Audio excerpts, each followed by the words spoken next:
Friends, आज की इस वीडियो में हम लोग क्लास 10 के चैप्टर नंबर 3 सिविक्स के पॉलिटिकल पार्टी के सारे इम्पॉर्टेंट क्वेश्चंस को करेंगे। ठीक है, तो चलिए शुरू करते हैं अपने पहले क्वेश्चन के साथ। क्वेश्चन है, what is mean by A political party. Political party से आप क्या समझते हो? देखिए, पॉलिटिकल पार्टी को समझने के लिए अभी पॉलिटिकल इस वर्ड में इस क्वेश्चन से हटा दीजिए, तो सिर्फ पार्टी से रिलेट कीजिए। जो पार्टीज़ होती है उसमें क्या होता है, बहुत सारे लोग आते हैं, बर्थडे या कोई भी पार्टी होती है उसको सेलिब्रेट करते हैं, तो क्या बन जाता है, वो एक तरीके से पीपल्स का ग्रुप बन जाता है, एक हो जाता है वो ग्रुप ऑफ पीपल। ठीक है, ठीक इसी प्रकार से होता है political party is a group of people. ये पॉलिटिकल पार्टी पीपल्स का ग्रुप है who came together to contest election, जो एक साथ आते हैं, इलेक्शन में पार्टिसिपेट करते हैं, and to hold power in the government. अगर जीत गए तो वे अपनी सत्ता को आधारित कर देंगे गवर्नमेंट में और रूल करेंगे। और वे क्या करते हैं, अपनी आइडिया को एक जनता के सामने प्रस्तुत करते हैं ताकि उनसे प्रभावित होकर वे सबको वोट दें। ठीक है फ्रेंड। और दूसरा क्वेश्चन है, what are the 3 main component of a political party. किसी भी पॉलिटिकल पार्टी की 3 मेन कंपोनेंट्स क्या होती हैं? देखिए, एक तो होता है वहाँ के लीडर्स, कितने लीडर्स हैं। दूसरा एक्टिव मेंबर, एक्टिव मेंबर यानी कार्यकर्ता, कौन कौन उनको सपोर्ट करता है, कौन कौन उनका प्रचार करता है। दूसरे तो हैं कार्यकर्ता। तीसरे फॉलोअर, हम लोग तो ना लीडर हैं ना वहाँ के कार्यकर्ता हैं। हम लोग क्या करते हैं, उनको सपोर्ट करते हैं कि हाँ इनके फॉलोअर हैं, हमको इनको वोट देना है। ठीक है, तो ये हो गया, हम इनके फॉलोअर हो गए। और थर्ड क्वेश्चन है, how many parties are needed in any democratic system to compete in election and provide a fair chance for competing party to come to power। ये क्वेश्चन ये कह रहा है ना कि किसी भी डेमोक्रेटिक सिस्टम में कितनी पार्टीज़ चाहिए कि जो इलेक्शन हो वो कम्पिटिट हो, मतलब पूरा हो, और वे क्या करे, एक फेयर चांस दे कि कोई भी पार्टी है वो पावर को होल्ड कर सकती है। देखिए, इसको भी समझने के लिए एक केस से आप रिलेट कीजिए। जैसे कोई भी क्रिकेट मैच या फुटबॉल मैच, कोई भी मैच होता है, तो उसमें क्या होता है कि एक टीम से तो हम मैच खेल नहीं सकते। अगर एक टीम रहेगी तो भाई ऑब्वियस सी बात है वही जीतेगी, फाइनल रहे सेमीफाइनल, ना मैच होगा ना कोई टीम फाइनल या सेमीफाइनल, एक टीम रहेगी वही विनर होगी। तो ठीक है, तो ये तो फेयर चांस हुआ नहीं, और ना ही मैच हो सकता है, हुआ ही नहीं। तो ठीक उसी तरीके से इसमें भी है, कम से कम 2 पार्टीज़ चाहिए कि ताकि वे एक दूसरे के सामने अपोजिशन में लड़ सके और हमको एक फेयर चांस दे कि ताकि हम उन दोनों में से चूज़ कर सकें कि कौन से हैं। एटलीस्ट 2 से ज़्यादा भी हो सकते हैं। ठीक है। क्वेश्चन नंबर 4 है, what is the source of inspiration of भारतीय जनता पार्टी। जो भारतीय जनता पार्टी है यानी बीजेपी, उसका मेन सोर्स ऑफ इंस्पिरेशन क्या है? पहला तो हो गया हिंदुत्व, सबसे बड़ी इसकी जो शक्ति है, हथियार है भारतीय जनता पार्टी का, वो है हिंदुत्व। और जो दूसरा है उधर, मतलब उसका क्या है कि जो एंशिएंट इंडियन कल्चर है और उसके वैल्यू को क्या करना, इंक्रीज करना। The source of inspiration of the Bharatiya Janata party और the BJP is ancient Indian culture and values. ठीक है, अगले क्वेश्चन के देखते हैं। Question number 5, in which state does Biju Janata Dal exist as a regional party. ऐसा कौन सा स्टेट है जिसमें बिज्जू जनता दल पार्टी एक रीजनल पार्टी के तौर पर है? देखिए, एक रीजनल पार्टी होता है जो कुछ एरियाज़ या कुछ स्टेट में वो अपने परफॉर्मेंस को यानी इलेक्शन में पार्ट लेती है, और कुछ होती है नेशनल पॉलिटिकल पार्टी जो पूरे इंडिया में पार्ट लेती है। जैसे कांग्रेस हुई, बीजेपी हुई, क्या हुई, पूरे इंडिया में पार्टिसिपेट करती हैं हर जगह। तो इसका आंसर है उड़ीसा। बिज्जू जनता दल पार्टी उड़ीसा में से पार्टिसिपेट करती। क्वेश्चन नंबर 6 भी एक रीजनल पार्टी है। इन which state does Rashtriya Lok Dal exist as a regional party. UP, Uttar Pradesh. ठीक है। Question number 7, what is recognised political party. Recognised political party, recognised का मतलब आप सर्च करेंगे तो आपको ये पता चलेगा। रिकॉग्नाइज्ड का मतलब होता है मान्यता प्राप्त। जैसे आप कहते हैं कि नहीं ये स्कूल मान्यता प्राप्त है, तभी जाकर इसमें बच्चे पढ़ सकते हैं, तभी जाकर ये स्कूल कहलाएगा, वरना ये स्कूल या इसमें बच्चे नहीं पढ़ सकते। ठीक है, तो ठीक इसी प्रकार से भी रिकॉग्नाइज्ड पॉलिटिकल पार्टी भी होती है। जो पार्टी इलेक्शन कमीशन के द्वारा मान्यता प्राप्त हो, यानी उसको ये है कि नहीं आप इलेक्शन में लड़ सकते हैं, आप इसके कैपेबल हैं। ठीक है, कि आपके जो फैसिलिटीज़ है, प्रिविलेजेस हैं, आप हैं इसके योग्य कि आप इलेक्शन को लड़ सकते हैं, तो उसको कहते हैं रिकॉग्नाइज्ड पॉलिटिकल पार्टी। और आपको बता दूं कि ये जो इलेक्शन कमीशन है, यही एक ऐसी कमीशन है, जिसके कारण पूरे वर्ल्ड में या इंडिया में जो भी इलेक्शन होता है वो वेल एंड फेयर होता है, इसमें कोई भी घोटाला मोटाला नहीं होता है। क्वेश्चन 8 देखते हैं, what does universal adult suffrage stand for. देखिए यूनिवर्सल एडल्ट सफरेज, इसको हम यूनिवर्सल एडल्ट फ्रेंचाइज भी कहते हैं। क्लास 9 में पढ़ा, 8 में पढ़ा था हम लोगों ने। तो ये क्या होता है, universal adult suffrage stand for the right to vote. अगर मैं थोड़ा सा और एक्सप्लेन करके बताऊं कि मतलब adult suffrage, universal adult suffrage उस चीज़ के लिए होता है जब कोई भी एडल्ट 18 या 18 साल के ऊपर हो जाए तो वो वोट के लायक हो जाए, ठीक है, ताकि उसके पास लिटरेसी सब चीज़ आ जाती है, जिस कारण से वो वोट देने के कैपेबल हो जाता। तो ये यहाँ पर बता रहा है, universal adult suffrage stand for the right to vote, ठीक है। अगला क्वेश्चन देखते हैं, question number 9, give 1 point of difference between a pressure group and a political party. Pressure group और पॉलिटिकल पार्टी में क्या डिफरेंस है।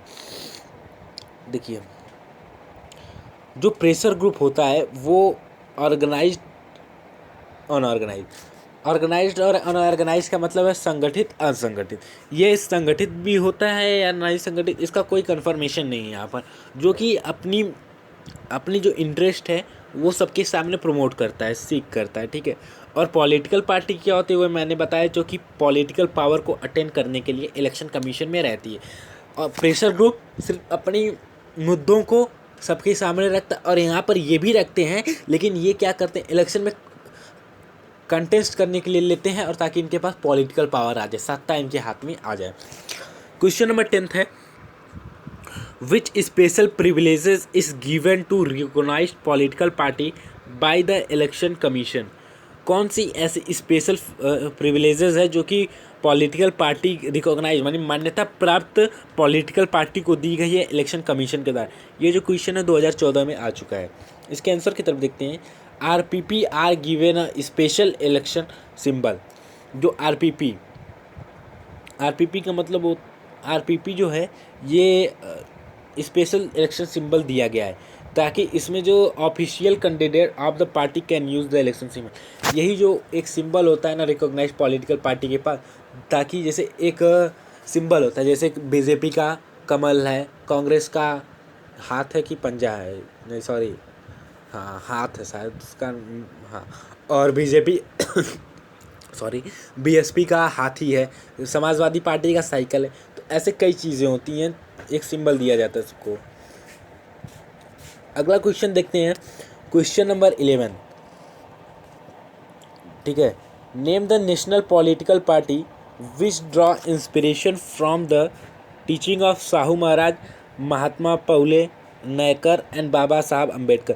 ऐसी कौन सी पार्टी है जो इन 3-4 लोगों से इंस्पायर है, इनके इंस्पिरेशन को ड्रॉ करती है, सबके सामने इनकी आइडियोलॉजी पर चलती है, इनकी विचारधारा पर चलती है, तो वो है बहुजन समाजवादी पार्टी, बहुजन समाज पार्टी, ठीक है। अगला question, name any 2 regional party of West Bengal. West Bengal के कोई 2 पार्टीज का रीजनल पार्टी का नाम बताइए। तो वो है फॉरवर्ड ब्लॉक,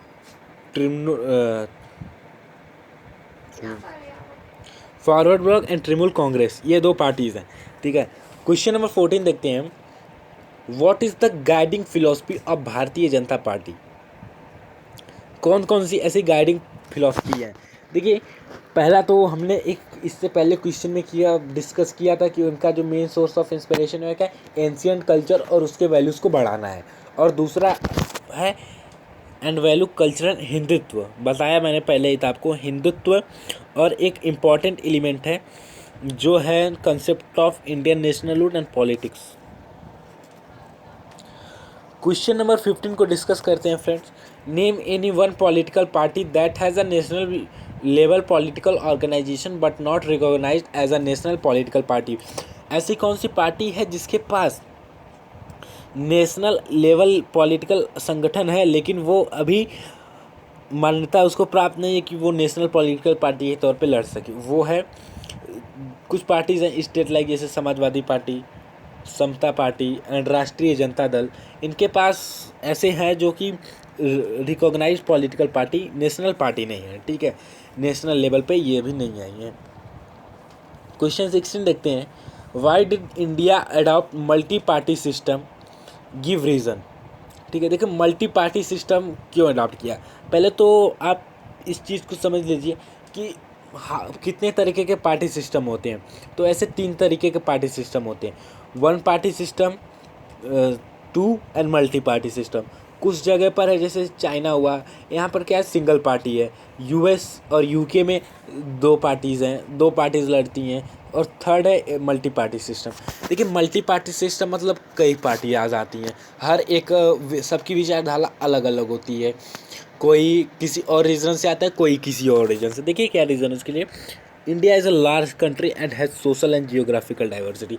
इसके पास सोशल और जियोग्राफिकल डाइवर्सिटी है, जिसके कारण इन सबको अलग अलग रहेगा, तब समझ में आएगा कि नहीं हाँ ये पार्टी अच्छी है। अगला, it is easy to absorb different diversity in a multi party system. ठीक है फ्रेंड, क्वेश्चन 17 देखते हैं। Why do political party involve partisanship. जो पॉलिटिकल पार्टी है उसमें पार्टीशन क्यों जरूरी है। देखिए partisanship is marked by tendency to take a side in ability to take a balanced view. एक बैलेंस्ड व्यू को देखने के लिए किया जाता है किसी भी इशू पर। Parties reflect fundamental political division in a society. Parties are a part of society and they involve partition. जो पार्टीज हैं वो भी तो हमारे समाज से ही आती हैं, इसलिए उसमें पार्टीशन की बहुत ज़्यादा ज़रूरत है होती है। Mention the ideology of Indian national Congress. जो इंडियन नेशनल कांग्रेस है उसकी क्या आइडियोलॉजी, क्या विचारधारा है। Under the leadership of Jawaharlal Nehru. जब जवाहरलाल नेहरू थे हमारे first prime minister Pandit Jawaharlal Nehru, उनकी लीडरशिप में, उनके नेतृत्व में जो इंडियन कांग्रेस था, Indian Congress sought to build a modern secular democratic. मतलब उन्होंने ये कहा था कि नहीं हमारा जो इंडिया है वो एक मॉडर्न सेकुलर डेमोक्रेटिक बनेगा। This party propagate secularism.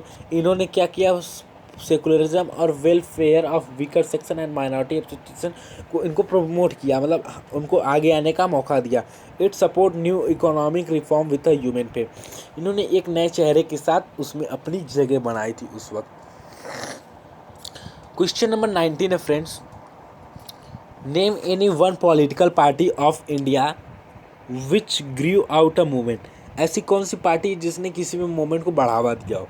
वह है आसाम गण परिषद, ये ऐसी पार्टी है। अब हमने अपने एक पार्ट को कंप्लीट कर चुके हैं हम लोग। अब हम लोग शॉर्ट आंसर टाइप क्वेश्चन को देखेंगे जो कि 3 मार्क्स कैरी करते हैं।